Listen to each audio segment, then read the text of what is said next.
माता दी। मैं हूँ हेमा भारती और आप देख रहे हैं मेरा चैनल माँ हेमा चैनल। तो आइए मैं आपको बताती हूँ आज कि मंदिर कैसा होना चाहिए। देखिए आज मैं अपना मंदिर दिखाती हूँ। देखिए कभी भी दोस्तों मंदिर जो है वो आपका अगर भगवान का घर अगर अलग रूम हो, अगर आपको सुविधा हो तो अलग ही रखें कमरा। भगवान का मंदिर अलग ही कमरे में ही हो तो ज़्यादा अच्छा माना जाता है। लेकिन आज महंगाई के दिनों में देखिए इतना संभव नहीं हो पाता है। तो देखिए मैं भी अपना मंदिर अलग से नहीं कर पाई हूँ, लेकिन थोड़ा अलग हट करके मैं अपना मंदिर बनाई हूँ। तो आप देख सकते हैं कि ये सबसे पहले मैं आपको दिखा दूँ कि एक मूर्ति होना चाहिए। देखिए आप सब जानते होंगे कि कभी भी मूर्ति का जो साइज़ है वो एक बित्ते से ज़्यादा आपका मतलब 4 इंच 6 इंच से ज़्यादा ऊंचा नहीं होना चाहिए।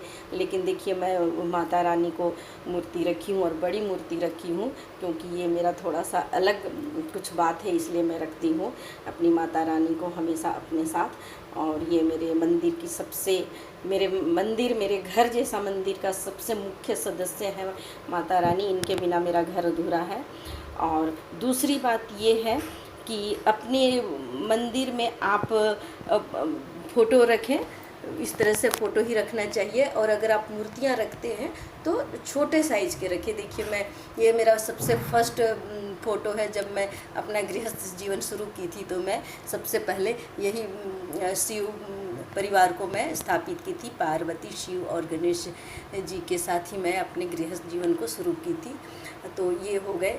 और मेरे मंदिर में देखिए वैष्णो माता मैं गई थी तो वहाँ से लेकर आई थी। माता रानी की भी मैं बहुत भक्त हूँ, बहुत बड़ी भक्त हूँ, तो मैं इनका फ़ोटो रखी हूँ। और देखिए कहा जाता है कि कभी भी आप अगर कृष्ण भगवान को रखें तो हमेशा राधा माँ के साथ ही रखें। राधा कृष्ण हमेशा साथ में ही होने चाहिए। आप कभी भी कृष्ण भगवान का फ़ोटो या मूर्ति अकेले का ना रखें, आप राधा जी के साथ ही रखें तो वो ज़्यादा शुभ माना जाता है। अच्छा दूसरी बात कि देखिए अगर आपको रखना है कृष्ण भगवान को सिंगल में राधा के बिना, तो आप बाल गोपाल को ही रखें। वो बाल रूप को ही रखें अपने मंदिर में। तो देखिए मैं ये बाल रूप रखी हूँ कृष्ण भगवान की। और ये मेरे रहे गणेश भगवान में। देखिए इन्हें मैं हमेशा राखी बांधती हूँ। देखिए तो हर साल की मैं राखी इन्हें बांधती रहती हूँ। ये माता रानी जब मेरे माँ है तो समझ गए होंगे कि गणेश भगवान मेरे भाई हुए। और ये रहा अपने मंदिर में। देखिए हनुमान जी का भी आप फ़ोटो ज़रूर रखिए, अच्छा होता है वो हनुमान जी को रखना। तो मैं ये हनुमान जी को भी रखती हूँ। और फिर सरस्वती माँ की मूर्ति देखिए, ये सरस्वती माँ मेरे घर में बैठी हुई हैं, विराजमान हूँ। मैं एक टीचर भी हूँ तो इसीलिए मैं सरस्वती माँ को भी बहुत मानती हूँ। तो इस तरह से सरस्वती माँ को रखिए। और हो सके तो गणेश भगवान और लक्ष्मी जी को साथ में रखिए। तो मैं उन्हें भी रखी हूँ। देखिए लक्ष्मी और गणेश। और कभी भी हो सके तो अपने मंदिर में आप पीला वस्त्र ही से ही आप उन्हें सजाए रखें, तो पीला वस्त्र शुभ माना जाता है। क्योंकि पीला वस्त्र जो है वो कहते हैं कि पूजा पाठ में पीला या लाल ही आप प्रयोग करें रखें तो शुभ है। और ये रहा देखिए कृष्ण भगवान के साथ मैं मोर पंख भी रखती हूँ। देखिए कितना सुंदर मोर पंख लहलहा रहा है मेरे पंखे से। और देखिए कितना अच्छे से कृष्ण भगवान ये मोर को देखते हुए प्रसन्न हो रहे हैं। देखिए और मैं मोर के साथ अपने कृष्णा को, कान्हा को रखी हूँ। और देखिए मंदिर में आप एक साइड में ज़रूर कलश का स्थापना करें। देखिए मैं अपना मंदिर में कलश रखती हूँ हमेशा, ये इसी तरह से सुशोभित होता है। और मैं इसे हमेशा धो धा करके चमका करके लोटे को, पीतल के लोटे या तांबे में बनाइए कलश। देखिए इस तरह से। और इसमें आप ज़रूर स्वास्तिक बनाएं। देखिए मैं स्वास्तिक बनाई हूँ अपने लोटे में, कितने अच्छे से स्वास्तिक में बना करके रखी हूँ। स्वास्तिक बनाइए और इस तरह से एक कलश स्थापित ज़रूर करें। और देखिए साथ में मैं चरण पादुका भी रखती हूँ माता रानी का, तो आप भी इसी तरह से रख सकते हैं। चरण पादुका रखें, उसमें आप अगर होता है तो फूल अक्षत से पूजा करें, है ना। मैं यहाँ पर ये भी रखती हूँ, मुद्रा भी रखती हूँ। और देखिए ये माता रानी के साथ मैं अपने गणेश भगवान को रखती हूँ, क्योंकि माता रानी के सबसे प्रिय गणेश जी हैं और गणेश की पूजा सर्वप्रथम की जाती है, आप सबको पता ही होगा। तो मैं गणेश भगवान को भी रखती हूँ। और साथ में देखिए, कभी भी देखिए शिवलिंग को आप अपने मंदिर में ना रखें। हाँ, आप फ़ोटो रख सकते हैं, लेकिन शिवलिंग जो पत्थर का आता है वो आप कभी अपने मंदिर में ना रखें। उसे आप कहीं बालकनी में, कहीं बाहर में आप रख सकते हैं। तो ये हो गया मेरा मंदिर। और मैं बगल में देखिए, उसी एक कोने में आप ज़रूर चावल से, कहा जाता है अन्न से भरा हुआ आप कलश रखें, या किसी भी पात्र में आप अनाज भर करके ज़रूर रखें। हो सके तो उसमें दीप प्रज्वलित करें, और मैं ये हमेशा करती हूँ। तो इस तरह से मेरा कहा जाता है कि धन्य धान्य भरा रहता है, आपका घर सुखी संपन्न रहता है। तो ये रहा मेरा मंदिर, यही है। और मैं हर रोज़ भोग लगाते, देखिए भोग अगर आप लगाते हैं तो देखिए पूरी, पुआ, पकवान या अरवा चावल का चावल भी बना सकते हैं। इस तरह से भोग बना करके, या हलवा पूरी भी आप चढ़ा सकते हैं भोग में।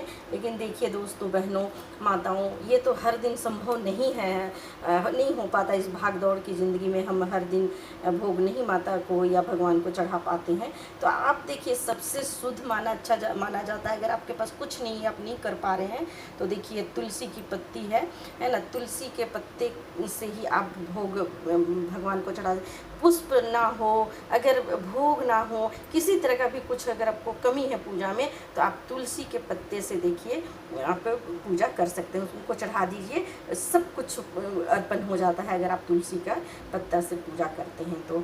और अगर बनाकर आप नहीं सकते हैं तो देखिए आप मतलब सूखा भोग लगा सकते हैं। उसमें मुनक्का है, नारियल है, कुछ भी इस तरह का सूखा चीज़ आप भोग लगा सकते हैं। तो मैं इसी तरह से सूखे चीज़ का, मेवा का भोग लगाती हूँ, और साथ में तुलसी पत्ते का। और देखिए आज अड़हुल का फूल मेरे घर में नहीं खिल पाया है, तो देखिए इससे कोई ये बात नहीं है। आपको जितना सुविधा है जो है उसी से पूजा करें। आपका भाव देखा जाता है पूजा करते समय, ना कि सामग्री। लेकिन जितना हो सके आप अपने घर में इसी तरह से अच्छे पवित्र मन से अच्छे से देवी देवता को सजाएं। और कभी भी किसी भी भगवान का देखिए दो भगवान को नहीं रखना चाहिए।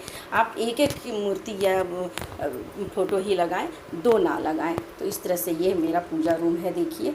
और मैं साथ में हमेशा देखिए ये शेर को, बाघ को, टाइगर रखती हूँ, क्योंकि माता रानी तो इसी में सवारी करती है ना, तो इसीलिए मैं इनकी भी पूजा करती हूँ प्रतिदिन। और शेर मेरा घर के रक्षक भी हैं, और ये हमारे घर की रक्षा करते हैं। इसीलिए मैं हमेशा बहुत एकदम शांति के साथ रह पाती हूँ। ये मेरे भैरव बाबा हैं, मेरे सब कुछ हैं, ये मुझे बहुत प्रिय हैं, और मैं हमेशा इनको प्रणाम करती हूँ। और यही जो हैं जो मेरे घर की रक्षा करते हैं। तो ये है मेरे माता रानी के शेर। तो इनको मैं अच्छे से दिखा दूँ। देखिए इस तरह से मैं रखी हूँ अपने शेर को मेरे घर की रक्षा करने के लिए। और मैं इसीलिए बहुत आराम के साथ रहती हूँ अपने घर में।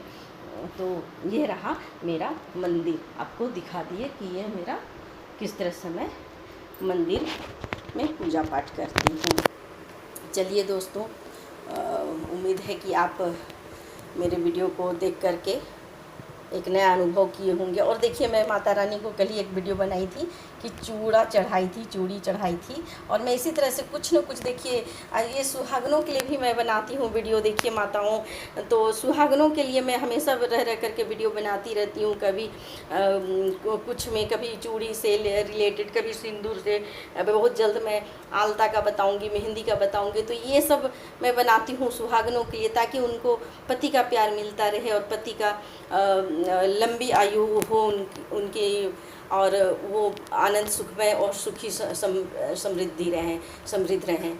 तो देखिए मैं हमेशा माता रानी को कुछ न कुछ चढ़ाती रहती हूँ। चूड़ी, पायल,